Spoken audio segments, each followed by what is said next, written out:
हेमा कुशवाहा और आप देख रहे हैं राष्ट्रीय समाचार की खास बुलेटिन। वक्त हो चला है बड़ी खबरों का, मगर खबरों से पहले एक नजर सुर्खियों पर।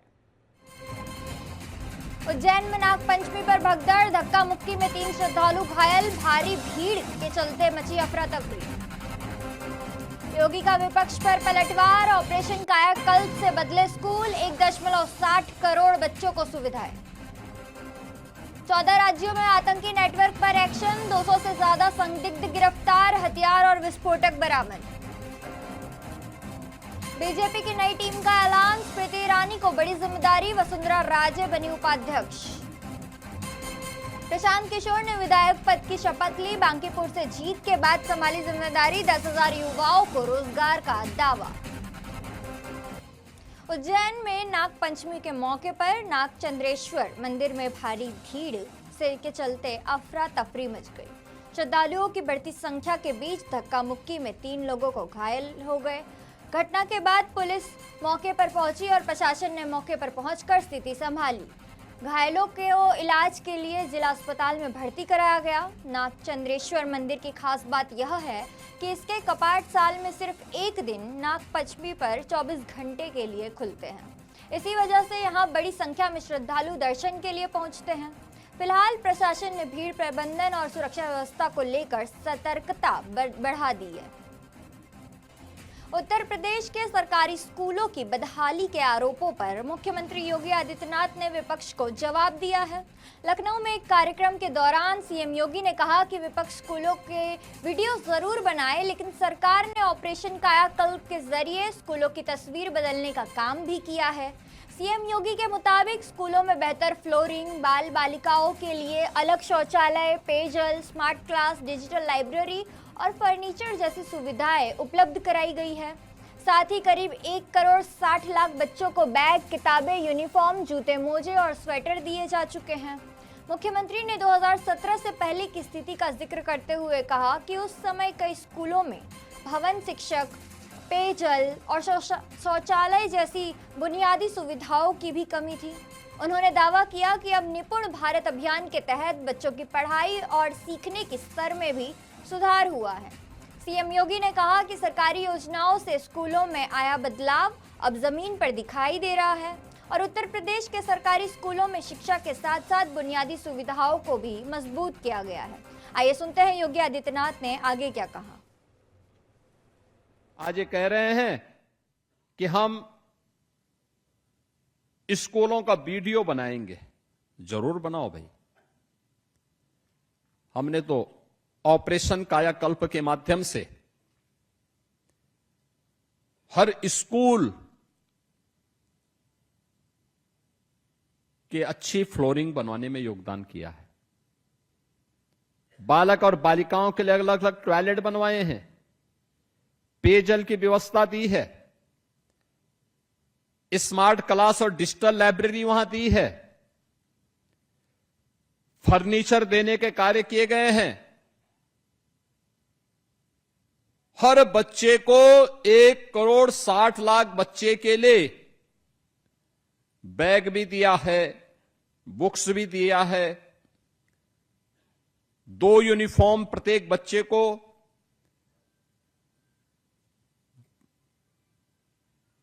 जूता, मोजा, स्वेटर, ये सारी सुविधाएं उपलब्ध करवा रहे हैं। सवाल ये 17 के पहले क्या था? यानी ये जो परिवर्तन हुआ है, ये परिवर्तन दिखता है कि उस परिवर्तन को भी नकारात्मकता में बदलने के लिए लगातार जिन लोगों ने कर नहीं पाए, आज वे आरोप प्रत्यारोप करते हैं और यही स्थिति आप सबके लिए भी हुआ। स्वतंत्रता दिवस से पहले सुरक्षा एजेंसियों ने आतंकी नेटवर्क के खिलाफ बड़ा ऑपरेशन चलाया। केंद्रीय गृह मंत्री अमित शाह ने दावा किया कि प्रधानमंत्री नरेंद्र मोदी के नेतृत्व में 14 राज्यों में एक साथ कार्रवाई कर शहजाद भट्टी नेटवर्क को ध्वस्त किया गया है। अमित शाह के मुताबिक इस कार्रवाई में 200 से ज्यादा संदिग्ध ऑपरेटिव्स को गिरफ्तार कर लिया गया है और संभावित आतंकी साजिशों को नाकाम कर दिया गया है। उत्तर प्रदेश, हरियाणा, दिल्ली और पंजाब समेत कई राज्यों में गिरफ्तारियां हुई है। सुरक्षा एजेंसियों के अनुसार कार्रवाई के दौरान आईईडी पिस्टल, जिंदा कारतूस, ग्रेनेड बरामद किए गए हैं। कुछ ग्रेनेड पर पाकिस्तान ऑर्डिनेंस फैक्ट्री की मार्किंग भी होने का दावा किया गया है। इसके अलावा निगरानी के लिए इस्तेमाल किए जा रहे सीसीटीवी कैमरे भी बरामद हुए हैं। अमित शाह ने इस कार्रवाई को आतंकवाद के खिलाफ भारत की जीरो टॉलरेंस नीति का उदाहरण बताया। वहीं एजेंसियां अब गिरफ्तार लोगों से पूछताछ कर नेटवर्क के सीमा पार कनेक्शन और संभावित साजिश की आगे जांच कर रही है। बीजेपी ने राष्ट्रीय अध्यक्ष नितिन नवीन की नई टीम का ऐलान कर दिया है। नई टीम में राजस्थान के पूर्व मुख्यमंत्री वसुंधरा राजे और पूर्व केंद्रीय मंत्री स्मृति ईरानी को बड़ी जिम्मेदारी दी गई है। वसुंधरा राजे को राष्ट्रीय उपाध्यक्ष बनाया गया, जबकि स्मृति ईरानी को राष्ट्रीय महामंत्री की जिम्मेदारी मिली है। इसके अलावा तीरथ सिंह रावत, राम माधव, बैजंत जय पांडा और रेखा वर्मा को उपाध्यक्ष बनाया गया है। विनोद तावड़े, सतीश पुनिया, गजेंद्र पटेल, हरीश द्विवेदी और संजय भाटिया को भी राष्ट्रीय महामंत्री की जिम्मेदारी दी गई है। वहीं बीएल संतोष संगठन महामंत्री के पद पर बने रहेंगे। नितिन नवीन की कई टीम के सामने 2027 के विधानसभा चुनाव बड़ी चुनौती होंगे। खासतौर पर उत्तर प्रदेश में बीजेपी की लगातार तीसरी जीत के लिए संगठन को मजबूत करना अहम माना जा रहा है। स्मृति ईरानी की नई भूमिका को भी पार्टी की आगामी रणनीति के लिहाज से काफी महत्वपूर्ण माना जा रहा है। इस ऐलान के बाद पूरे देश से काफी प्रतिक्रियाएं सामने आ रही है। आइए आपको सुनाते हैं सीएम फडणवीस, किरण रिजिजू और वर्षा दोशी जी ने क्या कहा।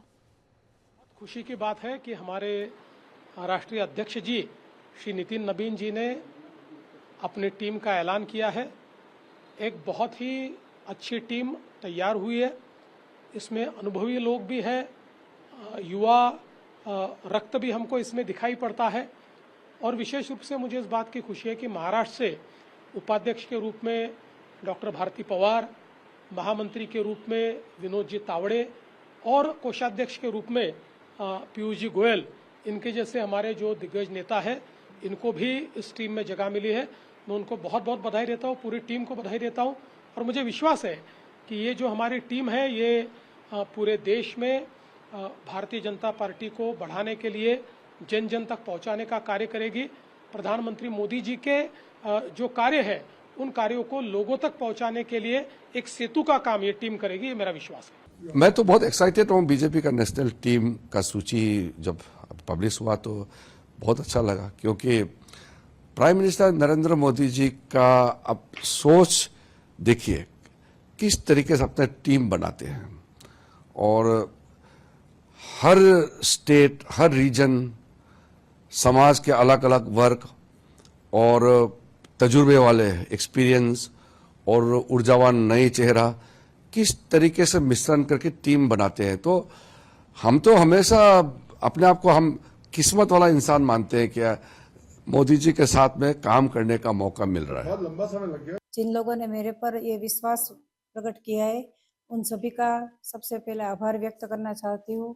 हमारे देश के आदरणीय वड़ा प्रधान श्री नरेंद्र भाई मोदी साहब, हमारे राज्य के प्रदेश राष्ट्रीय गृह मंत्री माननीय श्री अमित भाई, हमारे राष्ट्रीय अध्यक्ष माननीय श्री नितिन जी और हमारे प्रदेश के अध्यक्ष माननीय श्री जगदीश भाई विश्वकर्मा जी, राज्य के मुख्यमंत्री माननीय श्री भूपेंद्र भाई पटेल साहब, उप मुख्यमंत्री माननीय श्री हर्ष भाई पटेल साहब और हमारे कार्यकर्ता के प्रिय मार्गदर्शक संगठन महामंत्री सम्माननीय श्री रत्नाकर जी और हमारे सब प्रदेश के महामंत्री, उन सभी लोगों का, ये शीर्षस्थ नेतृत्व का मैं अपने हृदय से आभार व्यक्त करती हूँ। बहुत खुशी की बात है। जनसुराज पार्टी के संस्थापक प्रशांत किशोर ने सोमवार को बिहार विधानसभा में बांकीपुर विधेयक के तौर पर शपथ ली। विधानसभा अध्यक्ष प्रेम कुमार ने उन्हें पद और गोपनीयता की शपथ दिलाई। शपथ के बाद प्रशांत किशोर ने इसे अपने लिए गौरव और बड़ी जिम्मेदारी बताया। प्रशांत किशोर ने कहा कि जिस सदन में श्री बाबू अनुग्रह नारायण सिंह, कर्पूरी ठाकुर, नीतीश कुमार, लालू यादव और रामविलास पासवान जैसे नेता रहे हैं, उनका सदस्य बनना उनके लिए सम्मान की बात है। उन्होंने आगे कहा कि इन नेताओं से प्रेरणा लेकर बिहार और समाज की बेहतरी के लिए काम करेंगे। बांकीपुर उपचुनाव में प्रशांत किशोर ने बीजेपी के नीरज कुमार को 19,000 से ज्यादा वोटों के अंतर से हराया। विधायक बनने के बाद उन्होंने अपने क्षेत्र में कम से कम 10,000 युवाओं को अगले 2 साल में निजी क्षेत्र में रोजगार दिलाने का दावा भी किया।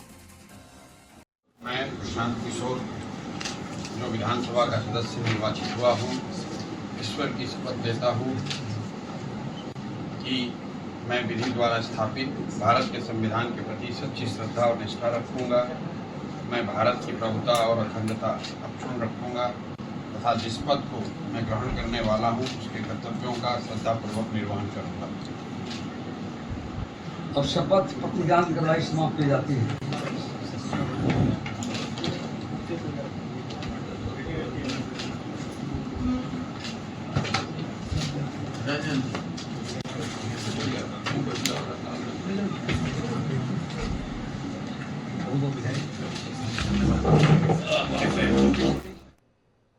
भोपाल की त्विषा शर्मा मौत मामले में सीबीआई ने बड़ा कदम उठाया और उठाते हुए 636 पन्नों की चार्जशीट दाखिल कर दी।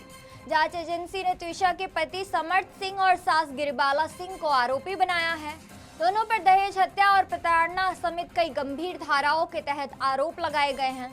त्विषा 12 मई को भोपाल स्थित अपने ससुराल में संदिग्ध परिस्थितियों में मृत मिली। उनके परिवार ने पति और सास पर मानसिक और शारीरिक प्रताड़ना के साथ दहेज के लिए परेशान करने का आरोप लगाया था। शुरुआती जांच और दूसरे पोस्टमार्टम के बाद मामला सीबीआई को सौंपा गया था। इसके बाद सीबीआई ने जांच अपने हाथ में लेकर दोनों आरोपियों को गिरफ्तार कर लिया। दोनों आरोपी 2 जून से भोपाल सेंट्रल जेल में बंद है। अब 636 पन्नों की चार्जशीट दाखिल होने के बाद मामले की अगली कानूनी कार्यवाही पर सबकी नजर है। वहीं गिरिबाला सिंह की जमानत याचिका पर भी मध्य प्रदेश हाईकोर्ट में सुनवाई प्रस्तावित की गई है। सीबीआई ने चार्जशीट देखिए, अभी सीबीआई की चार्जशीट हैंडिंग ओवर प्रोसेस अभी भी चालू है। तो अभी सीबीआई की चार्जशीट पूरी तरीके से फाइल नहीं हुई है। 2 डॉक्यूमेंट्स वो जो है इस वक्त रिव्यू हो रहे हैं। तो एग्जैक्टली क्या क्या डिटेल्स उसमें मौजूद हैं उस पर अभी कह पाना मुश्किल है, लेकिन इतना साबित हो चुका है कि इसके साथ यहाँ पे काफ़ी क्रूअल्टी करी गई है। तो बाकी जो है शाम 5 बजे दोबारा से डॉक्यूमेंट्स के रिव्यू कंप्लीट होने के बाद दोबारा से जो है कोर्ट ने सभी ऑफिशियल्स को कॉल किया है। सीबीआई भी वहाँ पे मौजूद रहेगी, तो और डिटेल्स सामने आएंगी हमारे। सेकंड पोस्टमार्टम का जानकारी ना तो अभी हमें कोई मिली है, ना ही जो है प्रेमा फेसी जो कुछ शॉर्ट डॉक्यूमेंट्स जो कवर में दिए गए थे उसमें दिखाई दे रहे हैं। हो सकता है कि मेन बॉडी ऑफ डॉक्यूमेंट्स में उसकी मौजूदगी हो। टेम्परिंग हुई, इन्फ्लुएंस हुआ, PM2 हुआ, इनका जिक्र अभी वहाँ पर नहीं है। वो पूरे डॉक्यूमेंट्स जब तक नहीं देख पाएंगे ये कहना मुश्किल है। लेकिन सीबीआई ने 150-200 गवाहों से बातचीत करी है। कुछ चीज़ों को 2 टूक उसने साबित कर दिया है, लेकिन कुछ चीज़ों पर शायद उसका जिक्र नहीं आया है। जो जैसे मैंने कहा कि 5 बजे और डिटेल्स आएंगी, लेकिन पॉसिबली टेम्परिंग है जो अगले 2 हफ्ते तक यहाँ पे जो जिस तरीके से लोगों को यूज़ किया गया था, 2-3 दिन जो फ़ोन की जो लिस्ट है जहाँ जब बड़े बड़े अधिकारियों को जो उसमें सम्मिलित थे कवर अप करने में, इन सब चीज़ों का शायद जिक्र अभी नहीं आया है। वो भी करना बहुत ज़रूरी है। अब खबर बिहार के हाजीपुर से, जहां श्राद्ध के भोज के बाद करीब 60 लोगों की अचानक तबीयत बिगड़ गई। बीमार लोगों में महिलाएं और बच्चे भी शामिल हैं, जबकि करीब 15 लोगों की हालत गंभीर बताई जा रही है। घटना खमौन गांव की है, जहां श्राद्ध कार्यक्रम में भोज का आयोजन किया गया था। खाना खाने के कुछ समय के बाद ही लोगों को पेट दर्द, उल्टी और दस्त की शिकायत होने लगी। कई लोग बेहोश भी हो गए, जिसके बाद उन्हें तुरंत अस्पताल पहुंचाया गया। डॉक्टरों के मुताबिक शुरुआती तौर पर मामला फूड पॉइजनिंग का लग रहा है। स्वास्थ्य विभाग की टीम मरीजों का इलाज कर रही है और भोज में परोसे गए खाने की भी जांच की जा रही है। फिलहाल प्रशासन यह पता लगाने में जुटी हुई है कि खाना खराब होने, मिलावट या किसी अन्य लापरवाही की वजह से इतनी बड़ी संख्या में लोग बीमार कैसे पड़े। केंद्रीय मंत्रिमंडल के विस्तार को लेकर बड़ा दावा सामने आया है। केंद्रीय राज्य मंत्री रामदास आठवले ने कहा कि जल्द ही मोदी सरकार के मंत्रिमंडल का विस्तार हो सकता है। उन्होंने दावा किया कि महाराष्ट्र से बीजेपी और राष्ट्रवादी कांग्रेस के कुछ नेताओं को केंद्रीय मंत्रिमंडल में जगह मिल सकती है। नागपुर में प्रेस कॉन्फ्रेंस के दौरान आठवले ने शरद पवार को भी एनडीए में शामिल होने का न्योता दिया। उन्होंने कहा कि देश के विकास के लिए पवार को एनडीए के साथ आ जाना चाहिए। आठवले ने यहां तक कहा कि अगर शरद पवार खुद नहीं आना चाहते तो उनके 8 सांसद एनडीए के साथ आ सकते हैं। आठवले ने कांग्रेस अध्यक्ष मल्लिकार्जुन खड़गे को लेकर भी निशाना साधा और कांग्रेस पर दलित नेता को मुख्यमंत्री नहीं बनाने का आरोप लगाया। वहीं बीजेपी की नई राष्ट्रीय टीम का ऐलान भी हो चुका है और उस ऐलान के बाद कैबिनेट विस्तार की चर्चा और तेज हो गई है। अब नजर इस बात पर है कि मोदी सरकार में विस्तार कब होगा और महाराष्ट्र के किन चेहरों को मंत्री पद मिलता है। केंद्रीय मंत्री सीआर पाटिल ने पेपर लीक से लेकर संसद में विपक्ष के हंगामे तक कई मुद्दे पर कांग्रेस पर निशाना साधा। उन्होंने आरोप लगाया कि पेपर लीक पर सख्त कानून बनाने के लिए कांग्रेस ने समर्थन नहीं किया और कांग्रेस शासित राज्यों में पेपर लीक के मामलों पर भी पार्टी चुप रही। पाटिल ने दिल्ली स्थित कांग्रेस कार्यालय में भी वंदे मातरम में कथित तौर पर बीच में रोके जाने वाला मुद्दा भी उठाया। उन्होंने आरोप लगाया कि देश की अर्थव्यवस्था को नुकसान पहुंचाने वाली विदेशी ताकतों को रोकने के लिए लाए गए बिल पर विपक्ष ने चर्चा नहीं होने दी और उसे लटकाने की कोशिश की। केंद्रीय मंत्री ने कहा कि लोकसभा और राज्यसभा में अलग अलग विषयों पर चर्चा होती है, लेकिन विपक्ष के लगातार हंगामे के कारण सदन की कार्यवाही हर बार बाधित होती रही है। उन्होंने दावा किया कि पूरे सत्र में कामकाज प्रभावित हुआ है और इस दौरान करोड़ों रुपए का सरकारी खर्च भी हुआ है। क्या कहा?